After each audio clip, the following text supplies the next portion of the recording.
On the 3rd of July, 2026, in Miami, the reigning champions of the world were 111 minutes into a football match they were supposed to have finished by halftime. Argentina, Messi, the holders. And on the other side of the halfway line, a country with fewer people in it than the American state of Wyoming. 525,000. That is the entire population of Cape Verde. Every man, woman, and child across 10 volcanic islands, sitting 500 kilometers out in the Atlantic, off the coast of West Africa. You could fit the whole nation inside 2 World Cup stadiums and still have seats left over. They had already held Spain to 0-0. They had already reached the knockout round without winning a single game.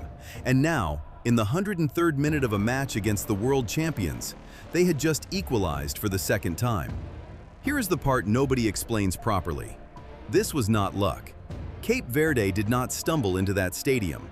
That team was designed, deliberately, over 6 years, by a man who understood something about his own country that most of his country would rather not talk about. Because the defining fact of Cape Verde is not football, it is leaving. For 200 years, the story of these islands has been the story of people getting on boats and not coming back. Drought, famine, emigration is the only exit. Today, there are roughly 3 times as many Cape Verdeans living outside Cape Verde as inside it. The nation is bigger abroad than at home. Most countries treat that as a wound. Cape Verde turned it into a squad. Call it the return. It is the simplest idea in international football, and almost nobody executes it properly. If your best players were never going to be born on your soil, go and find the children of the people who left. So, over the next few minutes, you are going to see exactly how that was built, where those players actually came from, and what it cost. Then, you are going to see what happened when the blueprint met Spain, then Uruguay, then Argentina. And you will find out what a country does when it finally gets to the edge of the impossible, and misses by 1 deflection. Start with the islands, because you cannot understand the team until you understand why there was nothing there to begin with. Cape Verde is dry. Not dry like a bad summer. Dry like a place that was uninhabited until the Portuguese arrived in the 15th century, because nothing lived there. 10 islands of volcanic rock, almost no fresh water, and rain that arrives on a schedule nobody can rely on. When the rain failed, people died. Between the 1500s and the 1950s, the islands were hit by famine after famine. 1830 to 1833, 1854 to 1856, 1863 to 1866, and then, within living memory, twice more, 1941 to 1943, and 1947 to 1948. So they left. From the 1800s onward, Cape Verdeans joined the Great Transatlantic Migration, as passengers, as crew, and as stowaways in the holds of ships. Whaling boats out of New England, cargo lines into Lisbon, later the factories of Rotterdam and the suburbs of Paris. Leaving was not a failure in Cape Verde. Leaving was the plan. Virtually every family on the islands has someone who went. Now apply that to football. A national team is normally built from the bottom. Schools, academies, a domestic league that produces professionals, a pipeline that feeds the senior side. Cape Verde has almost none of that infrastructure. 500,000 people spread over 10 islands separated by open ocean, with an economy that runs on fishing, tourism, and money sent home from relatives overseas. You cannot build a World Cup squad out of that. Not from scratch. Not in 1 generation. Therefore, the pipeline had to come from somewhere else. And it already existed. It was just wearing other countries' badges. In 2020, the Federation appointed Pedro Leitão Brito. Everyone calls him Bubista. He had captained this team himself, 21 caps for a country that had never come close to a World Cup. And he was given one brief: get to 2026. His method was not to search Cape Verde harder. It was to stop searching Cape Verde at all. Bubista went through European football looking for players with Cape Verdean parents and Cape Verdean grandparents. Players raised in Rotterdam, in Lisbon, in Paris, who had spent their childhoods inside academies that Cape Verde itself could never afford to build. Then he did the unglamorous half of the job. He convinced them. Not with money, because there wasn't any. With the argument that they could be the first. Look at what he assembled. Of the 26 players Cape Verde took to the World Cup, 15 were born outside the country. The Netherlands supplied 6 of them, more than anywhere else. Portugal supplied 4, France 3, Ireland 1, the United States 1. 15 of 26. A majority of the national team had never lived in the nation. And that is where this gets uncomfortable, because not everyone thinks that counts. Some argue it is a loophole, that a team assembled from European academies with a Cape Verdean flag stitched on top is not really the achievement of Cape Verdean football. It is the achievement of Dutch and Portuguese coaching. Others argue the exact opposite, that a diaspora is not an accident. It is a country's history made physical, and that telling the grandchildren of famine refugees they are insufficiently Cape Verdean is a strange way to define a nation. Both arguments are made in good faith, and both are made loudly. Where you land on that probably says more about how you define a country than how you define a football team. What is not in dispute is what happened next. Because in June of 2026, that squad walked into a stadium in Atlanta to play the team that had won the last European Championship. And the plan held. 15th of June, Atlanta, Spain versus Cape Verde. First match either side would play at that World Cup, and the first World Cup match in Cape Verde's entire history. Spain took 27 shots, 7 of them on target. Ferran Torres struck the crossbar. Mikel Oyarzabal got a clean side of goal, and Pico Lopez threw his body in the way of it. And behind all of it stood a 40-year-old goalkeeper called Vozinha. Josimar Diaz, everyone uses the nickname, was 40 years and 12 days old that afternoon, making his World Cup debut. He made 7 saves. Spain did not score. He was named man of the match, and Guinness put his name in the book. The oldest goalkeeper ever to keep a clean sheet on his World Cup debut. Only one man in the history of the tournament has ever made a World Cup debut at a greater age. 0-0. The result alone would have been the story, but that is not actually how the match ended.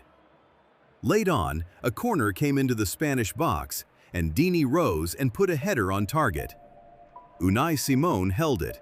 6 inches either side, and Cape Verde do not draw with Spain. They beat Spain. The world found out overnight. Vozinha had around 50,000 followers on Instagram when he walked onto that pitch. Inside 24 hours, he had close to 14 million.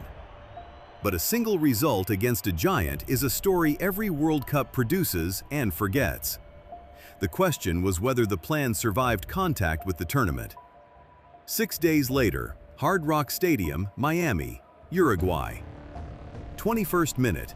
Kevin Pena stands over a free kick 30 yards out, hits it low, and drives it straight through the gap in the defensive wall and into the bottom corner.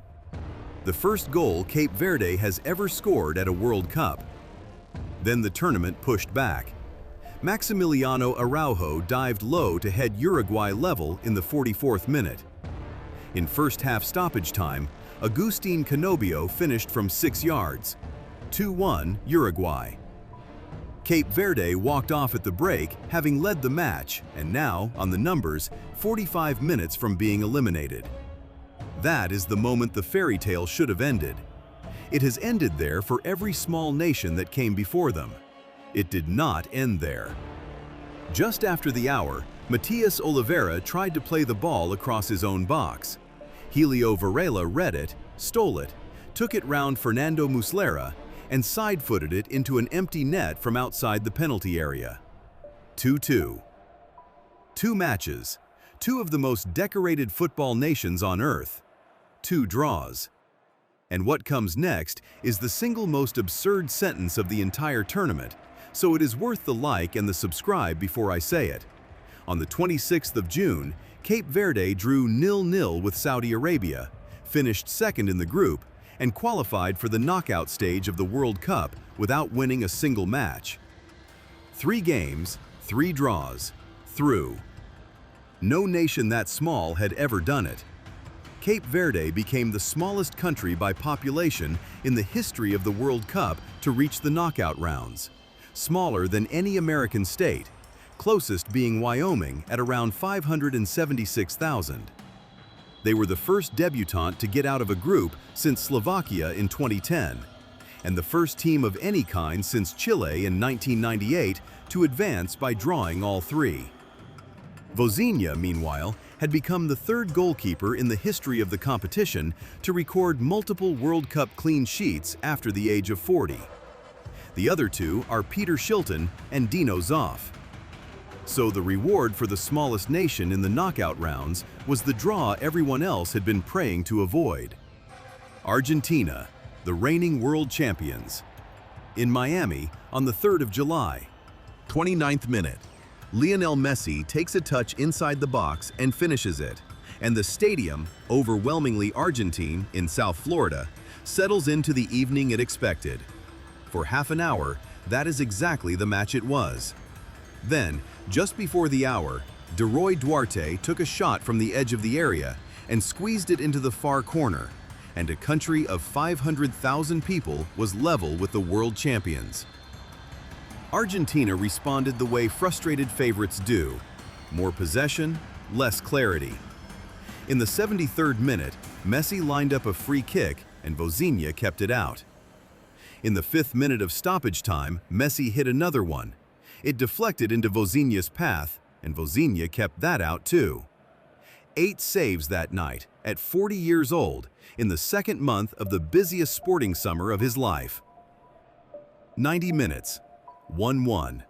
Extra time. And 2 minutes into it, Lisandro Martinez struck a shot into the top right corner, and that, by every law of how football is supposed to work, was the end of it. 2-1.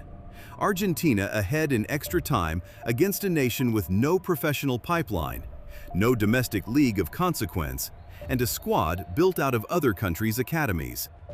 Cape Verde had 18 minutes. In the 103rd, Sidney Lopez Cabral picked the ball up and curled it, and it is not a stretch to say it was the best goal of the tournament. Against the world champions, in extra time, to equalize. The whole stadium went silent in the specific way a stadium only goes silent when the thing it assumed was impossible has just happened twice. 2-2. 27 minutes from a penalty shootout against Argentina.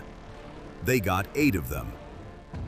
In the 111th minute, Argentina won a corner. Christian Romero rose for the header.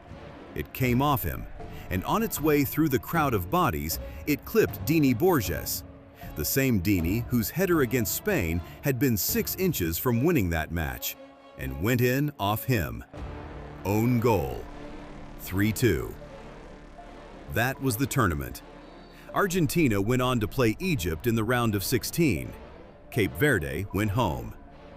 Except home is the part that matters, because home turned out. The country that had spent 2 centuries watching people leave stood at the airport and in the streets to watch them arrive. The squad Bubista assembled out of Rotterdam and Lisbon and Paris, the 15 who had been born somewhere else, and the 11 who had not, came back to a reception normally reserved for winners. Nobody on that plane had a medal. Nobody on that plane had won a match in normal time all tournament. And the record, when you write it out flat, is almost comic. Played 4, won 0, drew 3, lost 1, in extra time to the world champions by a deflection off one of their own defenders. But look at what actually sits underneath those numbers. Spain, who had won the last European Championship, took 27 shots against them and scored none. Uruguay led them and could not hold it. Argentina, with Messi on the pitch, needed 111 minutes and an own goal.